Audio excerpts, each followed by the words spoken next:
Sky News. He believes Britain has become colonised by immigrants. Jim Ratcliffe, the billionaire owner of Manchester United and founder of the chemical company Ineos, made the comments in an interview with Sky's economic editor Ed Conway. Let's go live to Antwerp, and Ed joins me now.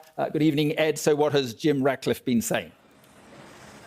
Yeah, well, we're here in Antwerp, and it's the European Industry Summit, and the idea behind this summit is you've got lots of different business leaders, particularly when it comes to chemicals and high energy use industries, talking to politicians. And so you've had the Chancellor of Germany, you've had the President of France as well. It's been kind of a big moment, and we were kind of expecting. We had an interview planned with Sir Jim Ratcliffe, one of the richest people in the UK, very influential as well, and outspoken about certain issues. But he doesn't give that many interviews, and we expected most of it to be about chemicals in the chemical sector, and some of it was. But then later, towards the end of the interview, he clearly wanted to talk about the state of the UK, not just the economy, but what's going on in the social system. And here's what he said to us. If you really want to deal with the major issues of immigration, with people opting to take benefits rather than working for a living, if you want to deal with that, then you're going to have to do some things which are unpopular and show some courage. And has this government done that? No, I think they I don't know whether it's just the apparatus that hasn't allowed Keir to do it, or he's maybe too nice. He's a nice. I mean, I know Keir. He's a nice man. I like him, but it's a tough job, and I think you have to do some difficult things with the UK to get it back on track. Because at the moment, I don't think the economy is in a good. You can't afford. You can't have an economy with 9 million people on benefits, and huge levels of immigrants coming in. I mean, the UK has been colonised. It's costing too much money. It will cause. It'll cause. Well, yeah. The UK has been colonised by immigrants, really, isn't it? I mean, the population of the UK was 58 million in 2020.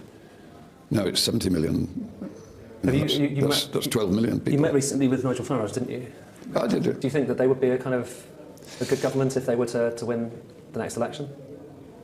I think Nigel is an intelligent man, and I think he's got good intentions, but in a way you could say exactly the same about Keir when Keir came in. I think it needs somebody who's prepared to be unpopular for a period of time to get the big issues sorted out, would be my view.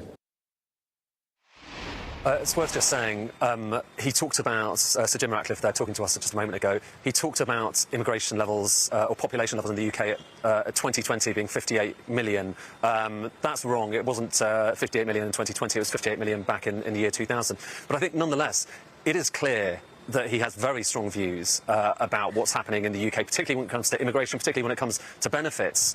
Whether people would agree with him on his choice of language, which I think a lot of people would agree is quite inflammatory, talking about colonisation by immigrants, that's another matter. But there is no doubting how influential a figure Sir Jim Ratcliffe is. He was a big part of the debate when it came to Brexit. He supported Keir Starmer, and you heard that relatively supportive language from him a moment ago before the last general election. And now it sounds like he is talking to reform, but it's not like he thinks they're necessarily going to be the solution that he's asking for. So a very interesting, insightful interview. Yeah, Ed.